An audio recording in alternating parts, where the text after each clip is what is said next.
Hello students, मेरा नाम है मुस्कान जैन और आज हम अपने सेकंड टॉपिक की स्टडी करेंगे जिसका नाम है ब्राउनसेट-लॉरी एसिड बेस कॉन्सेप्ट। ठीक है, एक साइंटिस्ट थे ब्राउनसेट-लॉरी जिन्होंने अपना एसिड बेस कॉन्सेप्ट दिया था और आज हम उसकी ही स्टडी करने वाले हैं। ही explains acid base concept bye proton exchange. इन्होंने जो अपना एसिड बेस कॉन्सेप्ट दिया था वो प्रोटॉन्स पर बेस्ड था। और प्रोटॉन्स क्या होते हैं? ये जो H+ आयन होता है इसको हम केमिस्ट्री में प्रोटॉन भी बोलते हैं। ठीक है, तो इसी पे इनका जो कॉन्सेप्ट था वो बेस्ड था। So, according to Bronsted-Lowry acid-base concept, those substance molecules compound ion which donate proton to solvent or medium is called acid. ऐसे सभी molecules, compounds या ions जो अपने protons को donate करते हैं solvent में, उनको हम acid बोलते हैं। फॉर एग्जाम्पल, यहाँ पर हमने HCl लिया और सॉल्वेंट में हमने H2O वाटर ले लिया। ठीक है, ये हमारा सॉल्वेंट हो गया। तो यहाँ पर क्या होता है, जो ये HCl है तो यहाँ पे H पॉजिटिव, ये H positive plus Cl negative में कन्वर्ट हो जाता है। ठीक है, तो इसको हम बोलते हैं प्रोटॉन। तो इसने क्या किया, जब इसके साथ रिएक्शन की तो यहाँ पर हमें H positive means proton donate कर दिया। तो जब इसने इसको डोनेट कर दिया है प्रोटॉन को, तो हम इसको क्या बोलेंगे, एसिड बोलते हैं हम। ठीक है, और ये फर्दर रिएक्शन करके क्या बन जाता है, H3O+। ठीक है, प्लस Cl नेगेटिव। ठीक है, तो इस टाइप से ये जो हमारा HCl है ये क्या हो गया, हमारा एसिड हो गया। और ये क्या है, हमारे पास सॉल्वेंट है। और यहाँ पर क्या किया, जब इसने सॉल्वेंट से रिएक्शन की तो हमारे पास H+ डोनेट कर दिया। और ये जो प्रोटॉन है ये सॉल्वेंट से रिएक्शन करके H3O पॉजिटिव में कन्वर्ट हो जाता है। तो इस टाइप से जो ब्राउनसेट-लॉरी एसिड बेस कॉन्सेप्ट है उसमें जो एसिड है इस टाइप से अपने प्रोटॉन्स को डोनेट करता है। Those substance which accept proton from medium is called base. ऐसे सब्सटेंस मॉलिक्यूल्स या आयन जो कि प्रोटॉन एक्सेप्ट करते हैं सॉल्वेंट या मीडियम से, उनको हम बेस बोलते हैं। फॉर एग्जाम्पल, यहाँ पे हमारे पास NH3 है और यहाँ पर हमने क्या ले लिया, सॉल्वेंट H2O ले लिया। ठीक है, तो यहाँ पे क्या होता है, ये जो H2O है ये H positive plus OH negative है। ठीक है, तो यहाँ पे ये जो H पॉजिटिव होता है ये जो NH3 है ये एक्सेप्ट कर लेता है और कन्वर्ट हो जाता है NH4 पॉजिटिव में। ठीक है, और यहाँ पर हमारे पास प्लस OH- बचता है। तो यहाँ पे क्या हुआ, ये एक बेस हो गया। ये बेस क्यों हो गया, क्योंकि इसने प्रोटॉन H पॉजिटिव को एक्सेप्ट किया है और NH4+ में कन्वर्ट हो गया है, इसलिए इसको हम बेस बोलते हैं अकॉर्डिंग टू कॉन्सेप्ट ऑफ। तो ये ब्राउनसेट-लॉरी का एसिड बेस कॉन्सेप्ट था जिसमें हमने आपको एसिड भी समझा दिया है, बेस भी समझा दिया है। Conjugate acid base pair concept. Next जो था वो था कॉन्जुगेट एसिड बेस कॉन्सेप्ट, जो कि ब्राउनसेट-लॉरी की ही कॉन्सेप्ट का पार्ट है। अब इसको समझते हैं कि क्या होता है conjugate acid base concept. According to Bronsted-Lowry, if in a chemical reaction proton donor is present, then proton acceptor also be present. तो ब्राउनसेट-लॉरी के अनुसार अगर किसी केमिकल रिएक्शन में प्रोटॉन डोनर प्रेजेंट है तो प्रोटॉन एक्सेप्टर भी प्रेजेंट होगा। And if proton acceptor is present then proton donor will also present.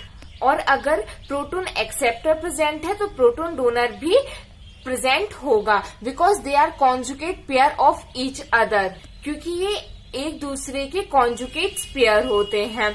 ठीक है, and he also state that दो सब्सटेंस मॉलिक्यूल्स और compound which donate proton to form conjugate base is called acid, and those molecules, substance or compound which accept proton to form conjugate acid. So according to Bronsted-Lowry concept, what is conjugate acid base concept? तो जो ब्राउनसेट-लॉरी का concept था उसमें उन्होंने बताया कि अगर कोई केमिकल रिएक्शन हो रही है हमारे पास तो उसमें प्रोटॉन एक्सेप्टर भी प्रेजेंट होगा और प्रोटॉन डोनर भी प्रेजेंट होगा। फॉर एग्जाम्पल, यहाँ पर हम देखते हैं एग्जाम्पल हमारे पास HCl प्लस NH3। ठीक है, जब हम इसकी रिएक्शन यहाँ पे करवाते हैं तो यहाँ पे क्या होता है, ये H पॉजिटिव है प्लस ये Cl नेगेटिव है।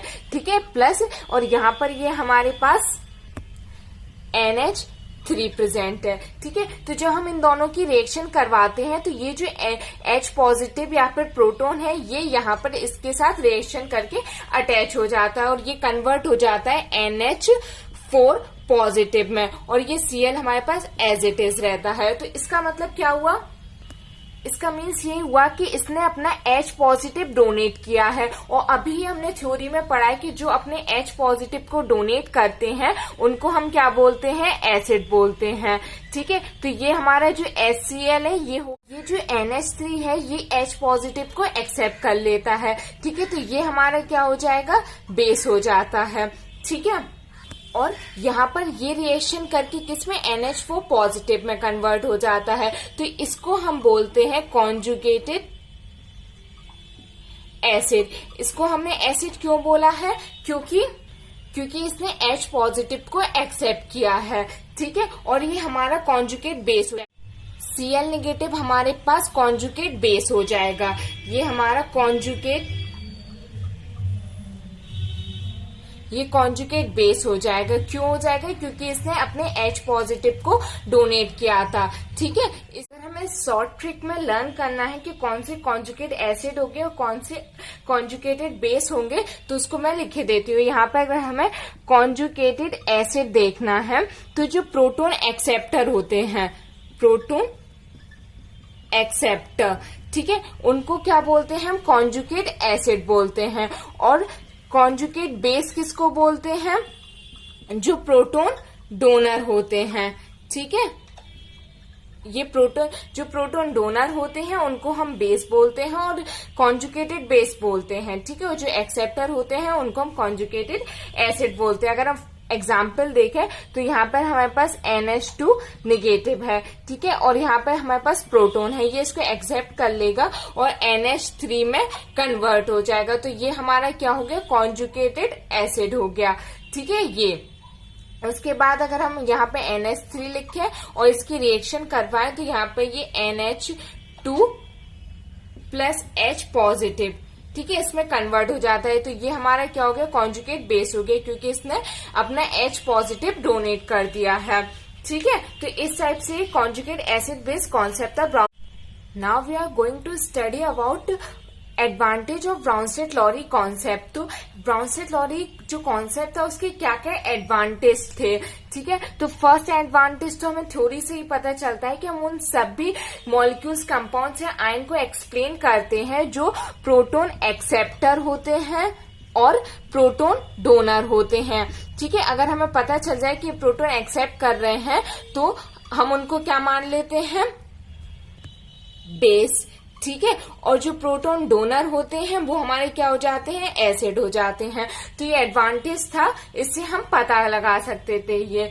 ठीक है, और सेकंड जो एडवांटेज था वो हमारे पास ये था कि हम सभी रेडॉक्स रिएक्शन जो होती हैं वो उनको हम एक्सप्लेन कर सकते थे according to Bronsted Lowry acid base concept से। हम ये जो इनकी रेडॉक्स रिएक्शंस होती हैं उनको भी एक्सप्लेन कर सकते थे। तो ये भी हमारे पास एक नेक्स्ट है डिसएडवांटेज ऑफ ब्राउनस्टेड-लॉरी कॉन्सेप्ट।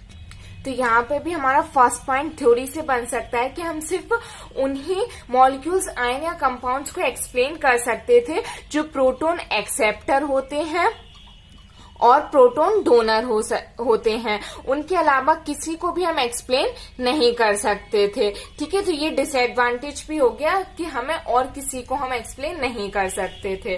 ठीक है, और सेकंड डिसएडवांटेज ये था इनके कॉन्सेप्ट का कि हम एसिड विदाउट बेस और बेस